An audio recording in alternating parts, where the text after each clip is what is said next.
Kuna viburi aina nyingi, lakini kiburi hiki ni hatari zaidi.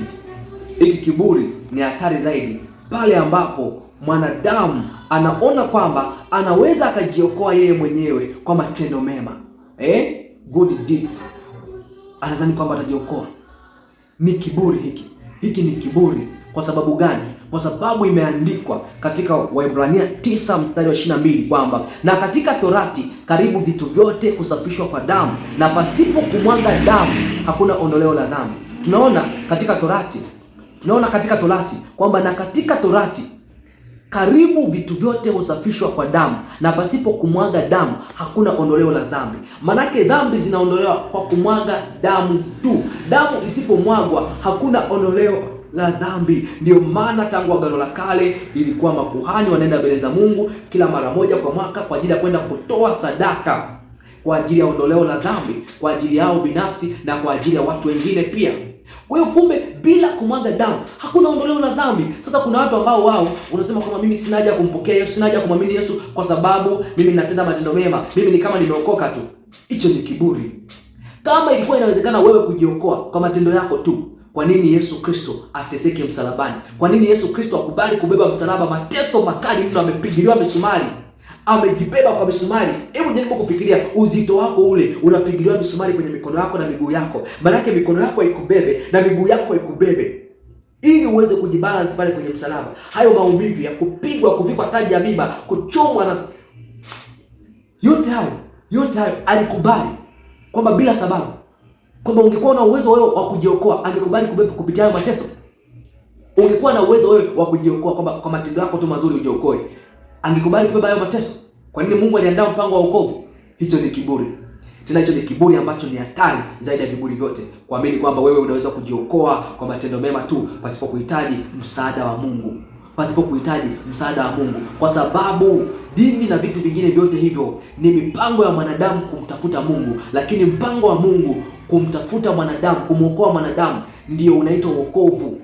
Na huo wokovu umefunuliwa kupitia Yesu Kristo pekee, kwamba hapana wokovu nje ya jina la Yesu Kristo. Hapana wokovu kwingine, bila jina la Yesu hakuna wokovu.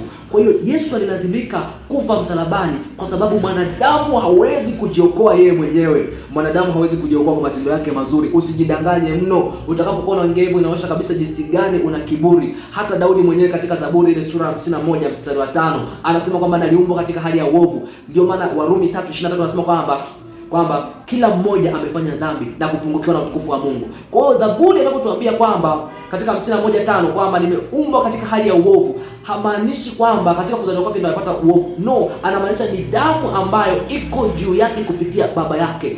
Damu ya baba ndio inayobeba kila kitu. Damu ya Adam, baada ya Adam kutenda dhambi, kuanguka kwenye dhambi, mwanadamu ana dhambi ya asili. Ndio maana Warumi 3:23 anasema kwamba kila mmoja amefanya dhambi, kila mtu. Maana hata kama hujaua mtu, hujafanya uzinzi, hujaiba cha mtu, hujadanganya, hujapiga umbea, hujamsingizia mtu, kama hujafanya dhambi yoyote ile, hata kama hujafanya hizo dhambi, bado una dhambi ya asili, ambayo kupitia hiyo dhambi ya asili bado shetani anadai uhalali juu yako, na utahukumiwa katika jehanamu ya moto wa milele, kwa sababu wewe ni mali ya shetani, kwa sababu damu ya Yesu Kristo haipo juu yako. Kwa damu pekee yenye uwezo wa kutusamehe dhambi na kutupa wokovu ni damu ya Yesu Kristo, kwa sababu damu za kondoo damu za wanyama zinafanyika kila baada ya muda fulani, haziwezi kutoa wokovu wa milele, lakini damu ya Yesu Kristo pekee ndio inaweza kutoa wokovu wa milele na wa kudumu, usio na ukomo, usio na mipaka. Bwana Yesu asifiwe sana. Ni damu ya Yesu Kristo. Halafu pia utofauti unapokuja kwenye hiyo damu ya Yesu na hizo damu zingine, tumesema kwamba damu zingine ni kwamba zina expire, ni za mara kwa mara, lakini damu ya Yesu ni ya milele. Unaona? Lakini pia damu ya Yesu haina dhambi, haina mawaa, haina kosa, haina uovu, lakini damu yako wewe mwanadamu imebeba dhambi ya asili, ambayo wewe pia utaipitisha kwa watoto wako.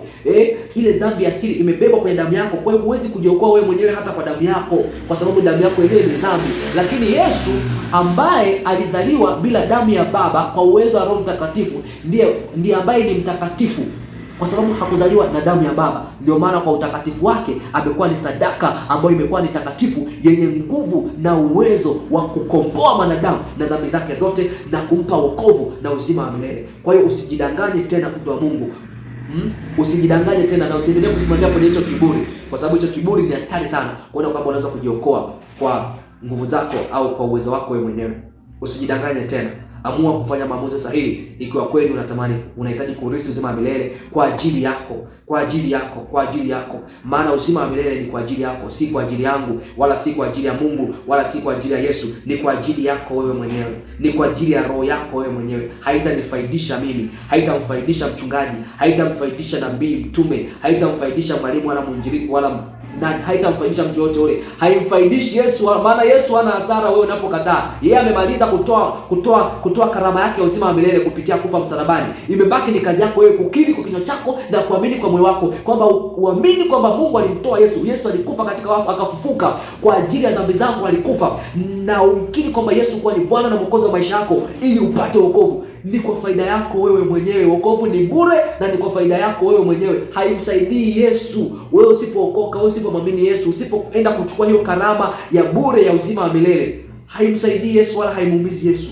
Haimsaidii Mungu wala haimuumizi Mungu. Ni kwamba Mungu tu hafurahishwi kuona unafia katika dhambi. Ndio maana ametoa karama ya uzima wa milele Yesu Kristo, ili kila mmoja afanye hiari yake. Maana tumeambiwa katika Kumbukumbu la Torati 30:19 kwamba ametupa hiari ya kuchagua mbele yetu uzima na mauti, baraka na laana. Kwa ni hiari yako.